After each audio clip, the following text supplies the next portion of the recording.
currently in most intelligence or tests, Latinos and Black people receive lower scores than whites and Asians. The question is what is the problem?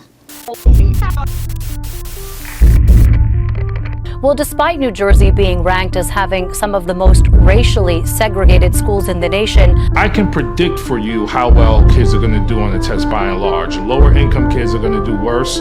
Children of color are going to do worse. Children with special needs are going to do worse.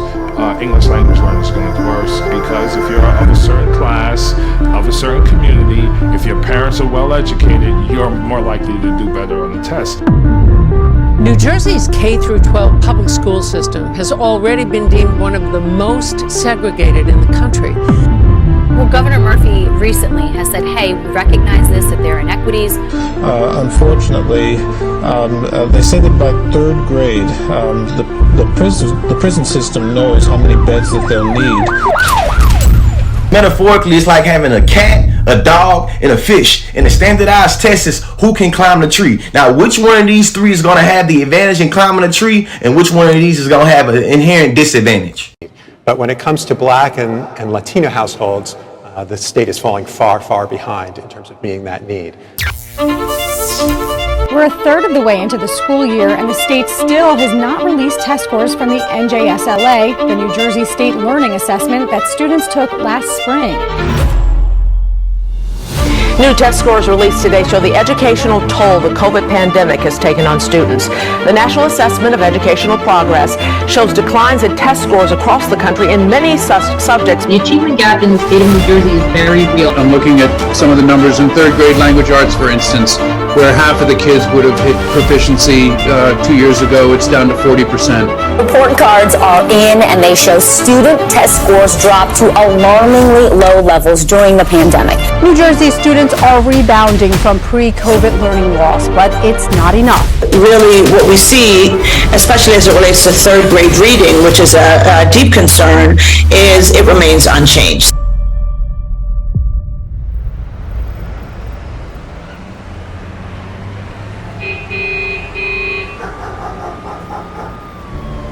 That's extremely important to understand as to why having a group of students that are all Black and brown be proficient at 91% is amazing, right? Because it's not just them being proficient, it's them being proficient in the #1 ranked state in America.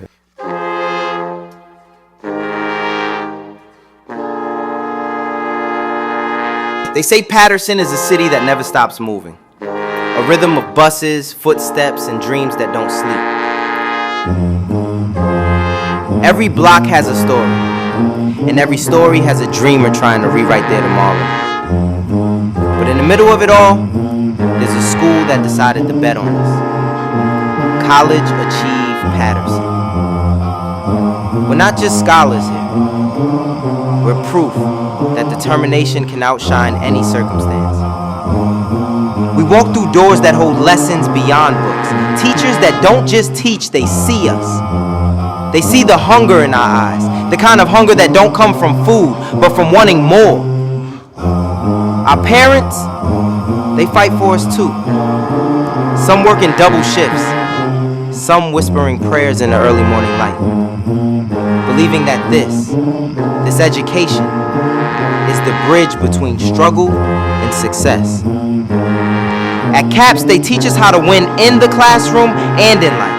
How to speak with purpose, how to rise with grace, how to turn every I can't into I did. We learn formulas, yes, but we also learn faith. We study history, but we're busy making it too. Because here, 90% isn't just a number. It's a declaration. It's proof that when the city of Paterson unites, students, teachers, and parents together, we reach heights that others said we couldn't.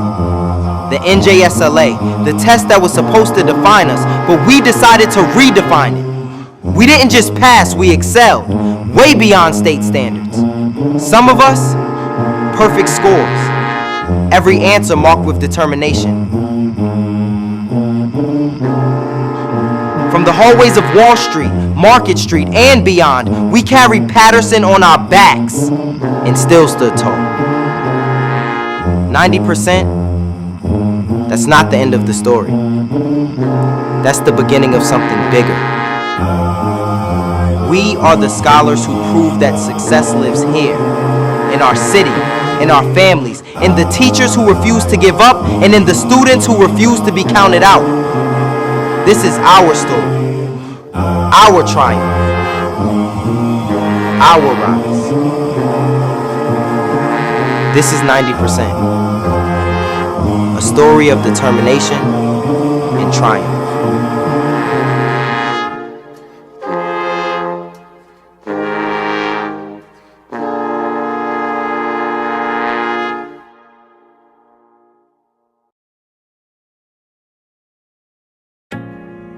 Hello, I am Rashad Wilson and I am in the 7th grade. My name is Ezra Washington. Last year I was the ELA coach, 5th grade ELA teacher in the network lead. This year I'm a K-5 academic supervisor. When I wake up, I will brush my teeth and wash my face. I wake up every morning, I have to do my devotional, and then I get dressed, I come to work. And then sometimes I'll skip breakfast because I'm on crunch time. Oh, I don't know what I do in the morning. I get my coffee, I come to work. I make sure I always come to work with good energy because your energy sets the tone of the day. And I get my Chromebook in my backpack because I recharge my Chromebook before I go to school. My mindset, whatever I could get done between 7:15 and 3:45, that's all you can. I don't beat myself over the head of getting a million things done. Then I walk out with my dad. But before I walk out with my dad, I get some time with my dog because I love my dog and she loves me back. And also would say bye to my mother. She's there as I walk down the stairs. Every day, I just make sure I'm the most productive when I get here and make sure that whatever I had on that to-do list, whatever I was able to get done effectively, I did. If not, it got to get done tomorrow. When I ride with my dad, he tells me that I need to stay on top of my schoolwork and make sure I don't have any missing assignments, because if I have any missing assignments, I will get a failing grade and I can get in trouble for that. And they tell me that because they love me and they want the best for me. When we first got Rashad was very quiet. He was very reserved. He was very to himself. When you see Rashad now, he is very outspoken. Yeah, they want me to make it in life. They want me to make it to college. And I can't make it to college if I don't have my work done. I could stay in 7th grade forever, and that's not what I want. He's gonna make sure that his opinion get across. I think one thing that I really instilled in my kids is advocating for themselves and speaking up and letting them know that their voice is so powerful. So when I see Rashad and I see the work that he's done, I'm just so proud because I remember when they're really quiet and they don't want to express, or they're too nervous, or they're scared to make a mistake. My recommendation is think of the positive. If you think of the negative, maybe the negative will really happen. Thinking of the negative is really bad for our mental health. Thinking of the positive, it can help us. It can help us and make us really want to try.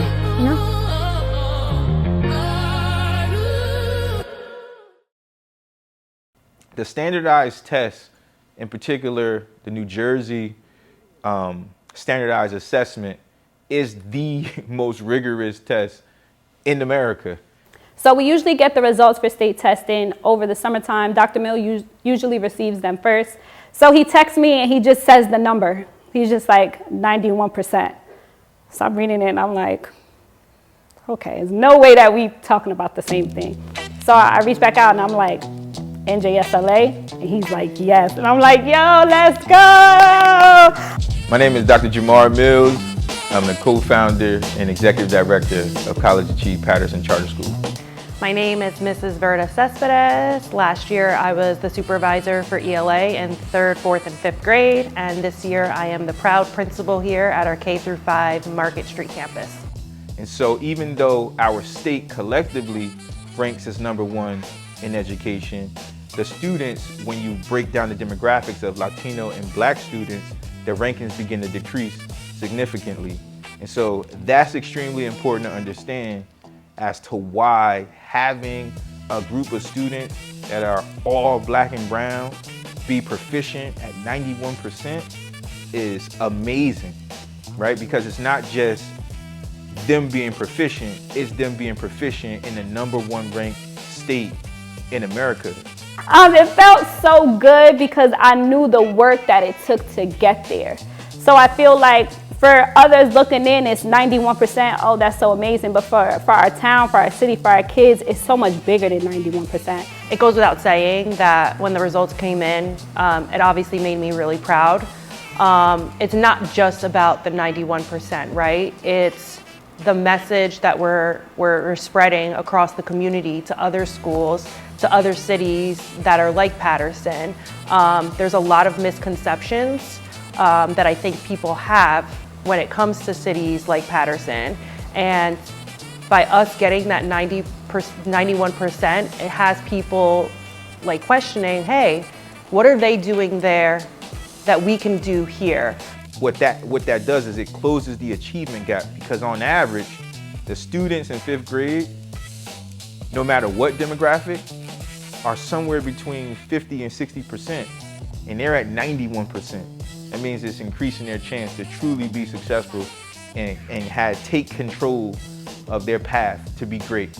It's a feeling of we did it, or we here now. Like essentially now you have to pay attention. Now you have to really level the playing field for our kids. We're giving our kids the opportunity to, now they can play fairly. And a lot of schools have reached out like, hey, can we come visit? Can we talk about your practices? And so because of that, it's amazing to hear that our scholars scored 91%, but it's bigger than that. We're having an impact where other schools now are willing to adopt our practices and hopefully impact that change in their schools as well. When we talk about school choice and charter schools across the country, the highest performing charter school sector, at least back in, I'm gonna say 2018, it was the state of New Jersey, in particular Newark, New Jersey. So you think about some of the schools and the management organization, charter schools that exist there, they were the highest performing in the country. And so again, to have College Achieve emerge as the top performing CMO in the state says a lot about the work that we're doing, about what teachers are doing, what supervisors are doing, and ultimately how students are showing up to demonstrate their ability. And I think that is just like all you can dream of, all you can ask for.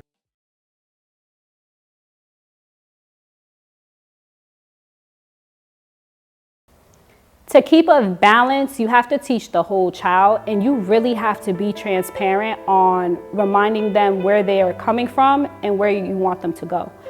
My name is Danielle Carrion, and I'm in the 8th grade. My name is Dominic Sarmiento, and I'm in 7th grade. My name is Melanie Romero. I'm in the 8th grade.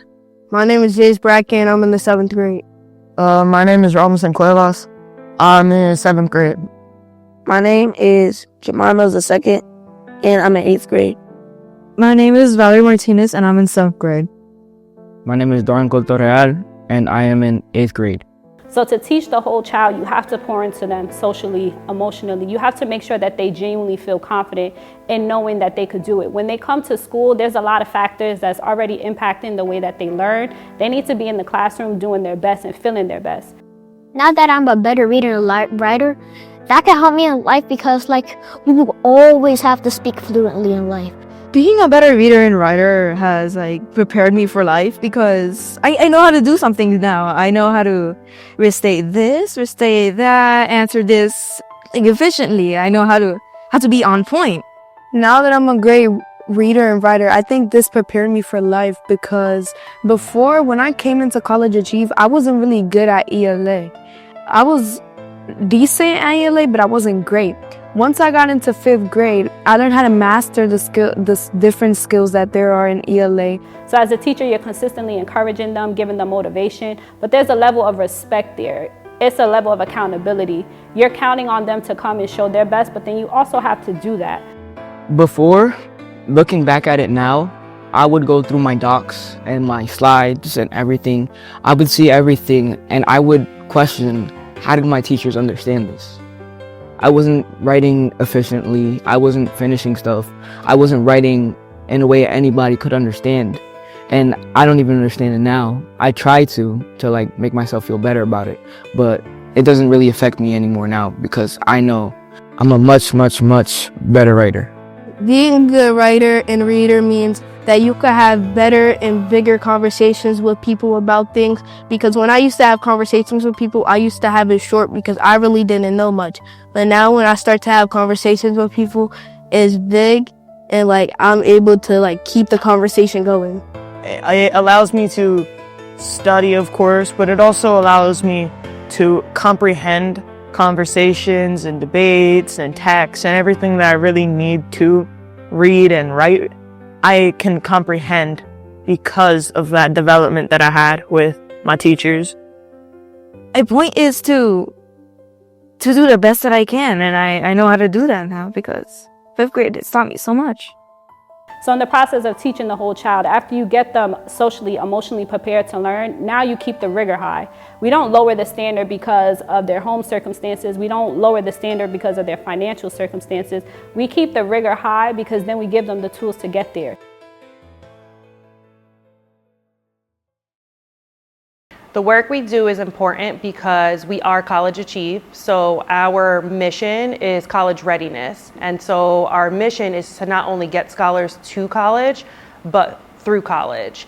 It is extremely important to choose the right administrators and staff, simply because the people in charge have to have a mental model that young people can do it, that the bar can be high, they can reach it, they can exceed it, and that it's within their power to make it happen. I've known that I wanted to become an educator since I was a child for different reasons. I have a cousin who has special needs, and just supporting him in different ways with behavior charts, helping him with his education, and seeing like positive changes in him. I also, when I was in elementary school, was always the student who my teachers picked to like be a mentor to a new scholar, or when I was in 5th grade, I was chosen to support kindergartners who struggled to read. So I feel like from a young age, it's just something that I've known that I wanted to do. It made me feel good to help anyone in need, and it was never a question for me. I've known since I was in elementary school that I was going to become an educator. When you don't have leaders who believe, you have students who don't achieve. It's really that simple. And I think that my process tries to learn as much as I can before making that hire, so that I can ensure that students get exactly what they need. My personal philosophy when it comes to teaching is about finding a balance between high expectations but also building relationships with scholars. Something that I say a lot is you can't have empathy without accountability, right? If you just have empathy, you leave room for, maybe excuses or lowering expectations. But if you have empathy with accountability, it sounds like, I hear you, I know you're going through a hard time, I'm so sorry, but I'm here for you, and we're gonna work through this, and we're gonna get through this together, but we're still gonna do our work, right? And we're still gonna be the best scholar that we can be. And so I feel like that philosophy has allowed me to get the results that I get, but also be human with my scholars, but also my staff. So for example, we use a interview question model called the Haberman, and it's a situational type model. And so we're not just asking administrators or teachers, how much proficiency rates they've had in the past, or what experience they've had, or what school they're graduating from. We're asking them, what does at-risk student mean to them? The number one thing for me is always mindset. It's the mindset of myself, it's the mindset of my staff, and then it's the mindset of my families and the scholars.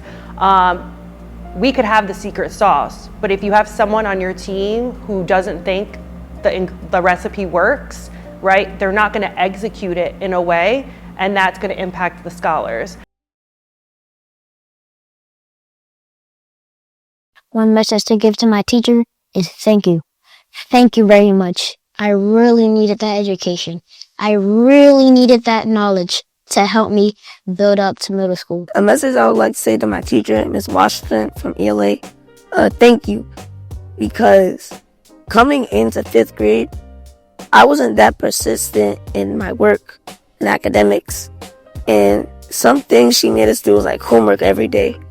One message I would like to give to my teacher, Miss Washington, would be I'm thankful that she encouraged us to keep working. She would give us a lot of practice tests for the NJSLA to make sure that we could time ourselves. And a lot of us would complain, but she didn't care how much we complained to her. To give to my teacher, Miss Washington, I would like to tell her that she was a great teacher and that I'm very grateful for the things that she had taught me. If I had one message to say to my 5th grade ELA teacher, Ms. Washington, it would be thank you so much. I am eternally grateful for everything you have taught me. Miss Washington, I would like to say thank you. It's like all the time. And I didn't, 4th grade was really a struggle for me because I wasn't really focused. I was always just playing around, having fun because I thought everything would be going up from there. Everything would become easier because I always had that thought that when I got older, life would be easier because I would have more responsibilities and over myself, and I would be able to control myself more. One message I'd give to my teacher is thank you. Because when we were in 5th grade, our personalities didn't really mix that much. I was quiet. I didn't want to interact with the people a lot, and you were always so energetic and just all over the place. I couldn't keep up with it because I couldn't stand it, but even through everything, you still helped me. Even if we couldn't get along that well with each other, you still helped because why not? I can also relate to her because she's another black teacher from Patterson and helps me relate to where I come from. So I understood everything she said and what she said and what she meant. Even though there was things that I didn't like the homework and the lessons, at the end of the day, it helped me succeed, and now I am great at English class. But then I had responsibilities I didn't want from Ms. Washington, homework. But in the end, like before, I succeeded because it helped me in the future. So I would like to say, Ms. Washington, thank you. I really needed it. If I didn't have that, if I were to skip 5th grade, I don't know if I will be like in 7th grade right now. I could have stayed in 6th grade for all I know.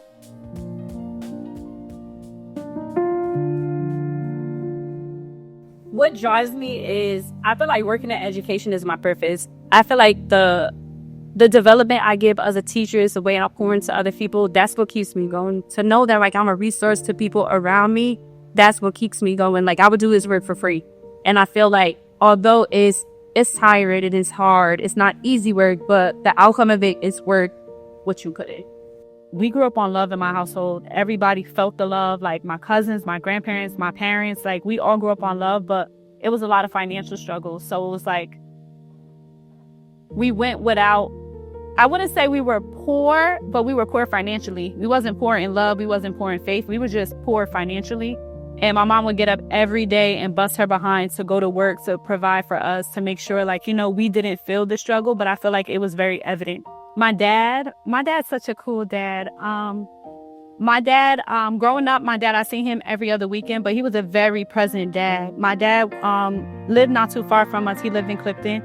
My mom taught me like resilience, and my mom made me a hustler. But my dad really showed me like how more life could be outside of Patterson. Like, my dad was the first to take me out the country. He was the first to like really just instill like Patterson is not your end all be all. Like you could still have more. So my dad is more like the fire underneath me. Like my dad is like one of my biggest cheerleaders. If I do anything, my dad cries. Like my dad is like such a big cheerleader, and he really instills like the importance of family. So I left Patterson for a better teaching development experience, and I went to Newark. And when I was in Newark, that's where I feel like I got molded to be the teacher that I am. I felt like that's where I really learned classroom management, where I really learned content, where I really learned like how to communicate with parents, the logistics of education. I feel like that's what really molded me. And throughout my journey there in Newark, I really remembered that feeling in college. I was a 4th grade teacher teaching my kids LAT, but I was struggling as a college student to do a LAT.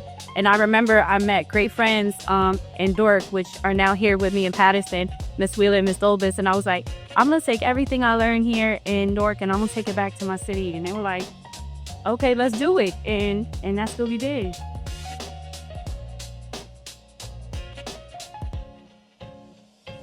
My name is Daphne Lovis. Last year I taught 4th grade ELA. This year I'm teaching 3rd grade intervention as well as the ELA coach for 3rd, 4th, and 5th grade. My name is Destina Wheeler and I'm the 4th grade network lead in addition to the 4th grade ELA teacher.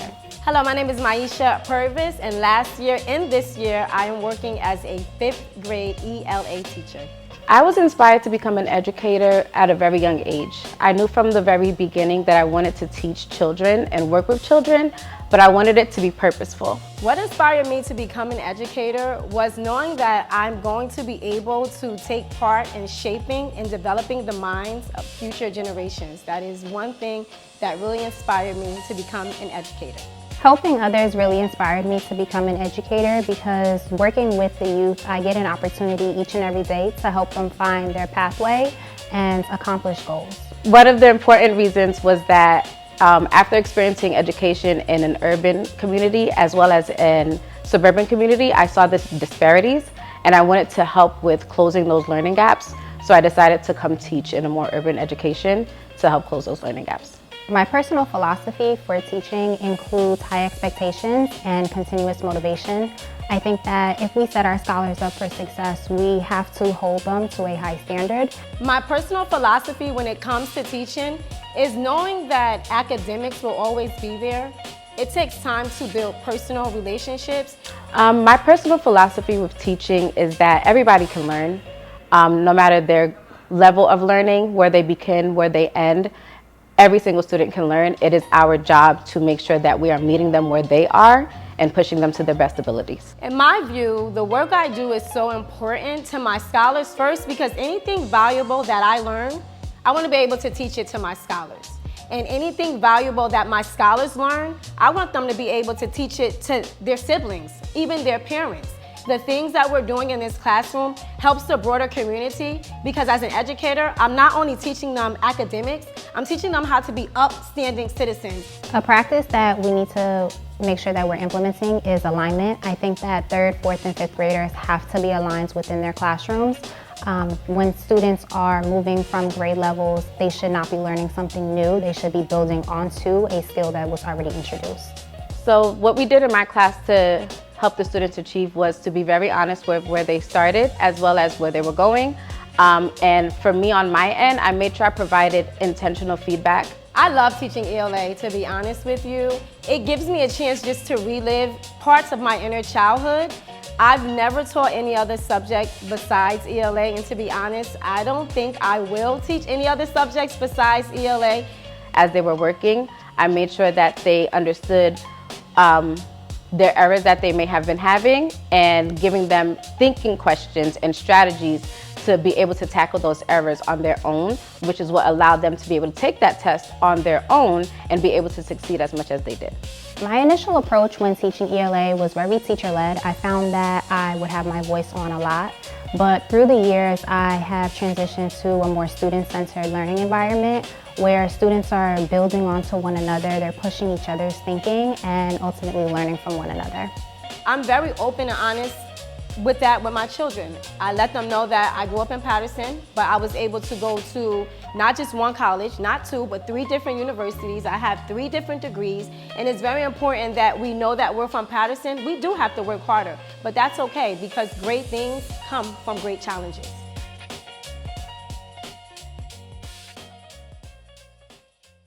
The NJSLA is a state assessment that scholars across the state, they take the exact same assessment, and it's assessing how well or the college pathway readiness, meaning based on this assessment, your child is on the pathway to succeed in college.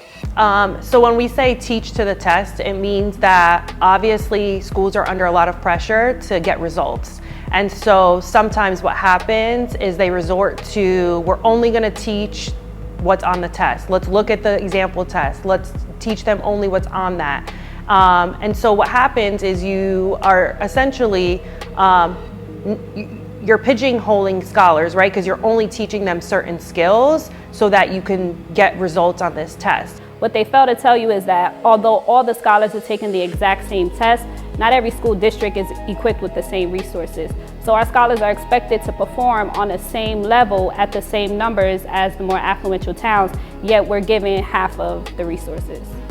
But that's not life, right? The life is not just about these standardized tests. And so what we do is we ensure that we understand the standards. As I stated before, different strategies that we can use as educators to help our students build comprehension is not just read the text, but make text-to-self connections, asking questions while reading the text, making predictions, having inferences, visualizing the text really helps. And when we're writing, pushing our scholars not just to quote evidence, but connect their evidence and provide context when writing their evidence as well.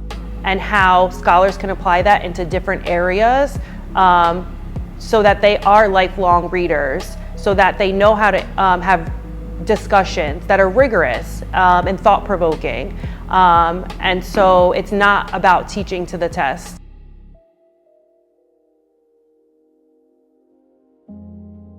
Receiving a perfect score and then just like made me feel overjoyed because during that test, some questions I didn't know.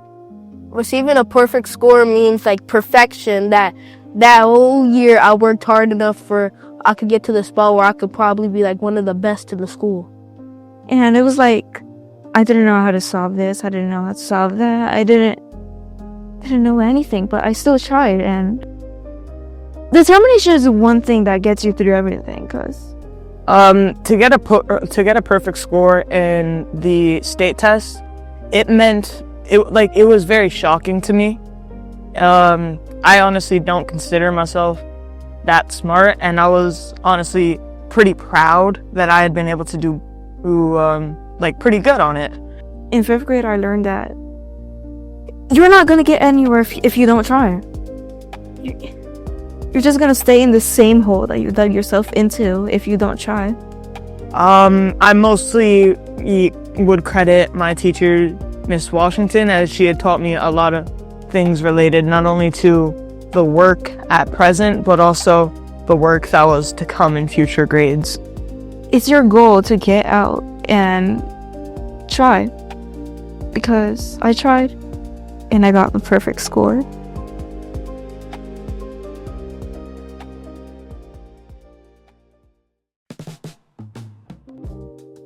The academic success of our scholars, what it means to me,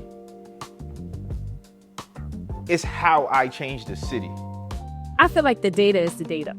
What the kids do is authentic to what they know. So I feel like leading up to the state test, I was just very transparent on what they do is a reflection of what we taught. What they do is a reflection of what they retain. So I'm a kind of person where I don't get too high on numbers. I don't get too low on numbers. I feel like the data is reflected. I just knew my kids were going to do well. I feel like the amount of work that they put in the classroom, it wouldn't make sense if they didn't do well.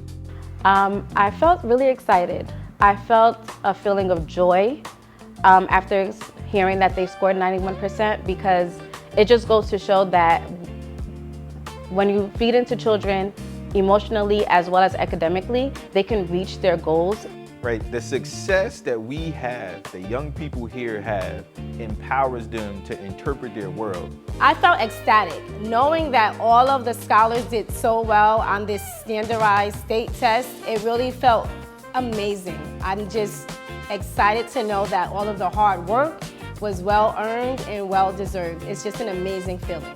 That achievement made me feel overwhelmed with joy. To know where they started and to see them grow and hit that huge goal was heartwarming in itself. The more successful they are with us, the more proficient they are in writing, reading, and arithmetic, the better they're going to be at problem solving. And then we can get to the ultimate goal, which is graduating from college. And once they do that piece, they can decide how they want to make Patterson a greater place. Everything in Patterson is personal to me. So any work that I do here, it's always going to be personal to me because this is who I am. I'm everything Patterson, born, raised. I went to school here. I lived here. I lived everywhere around Patterson. My mom moved all the time. So I've lived everywhere that you could think of in Patterson. So everything that I do here, the work that I do is personal. So when the results come out and it shows that kids that look like me, that have been through the same things that I have been, that wake up every day and walk the same streets that I did, it's personal. So the victory is personal as well.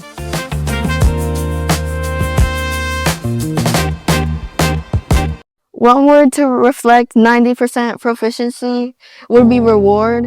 If I had one word to describe the 91%, it'll be discipline. The word I would use to describe my 90% of the NJSLA is probably difficult. If I could choose one word, that's easy, being precise. And I say my word is precise because any little mistake can throw you off. My one word would be accessibility. End. I feel like end is like, because in the end, it will be hard, but in the end, I will succeed. Remarkable. Remarkable. I just, honestly, still to this day, that is the word that comes to my mind when I think about it because it did not go unnoticed. The word that I would use to show how I feel about that achievement is inspiring. My one word would be rewarding because that whole year, that was probably like one of the hardest years that I've ever worked. The one word that I would use to describe 91% proficiency is possibility. No one ever thought that young people from the city of Patterson would ever reach these levels of proficiency. And with the help I got from kindergarten and 5th grade to 6th to 8th now, being in College Achieve, I know I will be succeeding. It was very inspiring to see the work that they were able to do from 4th grade to 5th grade and see how much growth they have made over the years. Precise is when you have everything accurate, when everything is on point. It's very difficult to get that score on the test, and most people, especially not 5th grade, could get it. Everything that we were doing in the classroom, all of the long nights, all of the laughs, even some tears, it did not go unnoticed. It was very well deserved, and that word remarkable, it continued to resonate with me because it's just something that has never been done before. So I'm just very honored from my students, from me, and just I'm ready to keep going. So I would say remarkable is the word that continuously comes to mind when I think about our progress and our achievements. I think that students have to have the access to the tools in order to be successful in the skill that they're learning. Because Ms. Washington pushed me and my whole class, and that was like, at first I looked at ELA as like, it's just mandatory, like it's just reading and writing. But like she taught me that it's more than that and how it can help me in like my future career if I want to do something in that industry. I think that with strong discipline, you could really change anything that you want in your life. You just have to be consistent. You have to show up every single day and do the work. Because you don't have to get a 90% proficiency. You have to work towards it. And when you finally get it, you feel proud of yourself. It's a moment of pride. And you earned it. That's sad, mad, angry. Like life is gonna life and life is gonna have its challenges, but if you have strong discipline and you really want it, then I think that through consistency and discipline that you could change it. And I think that through strong discipline, our kids were able to outperform the state. And so because that has happened, we now know it's possible. Once it's possible, it can be done again.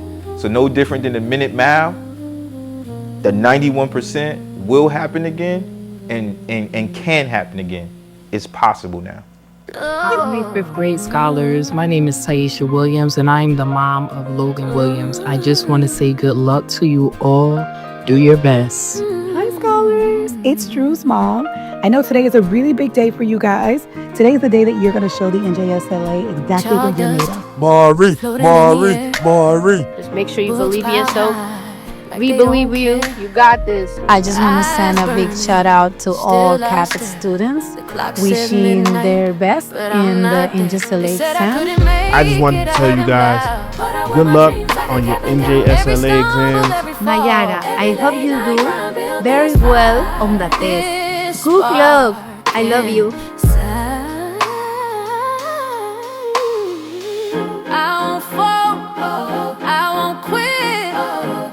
Show them I'm built for this. Sweat on my brow, tears on the page, but I'm stepping up. I'm turning the page. 91%, I'm shining bright. I made it through the darkest night. Oh, mama smiling, tears in her eyes. This is my soul, this is my vibe. Yeah, 91%, I'm standing tall.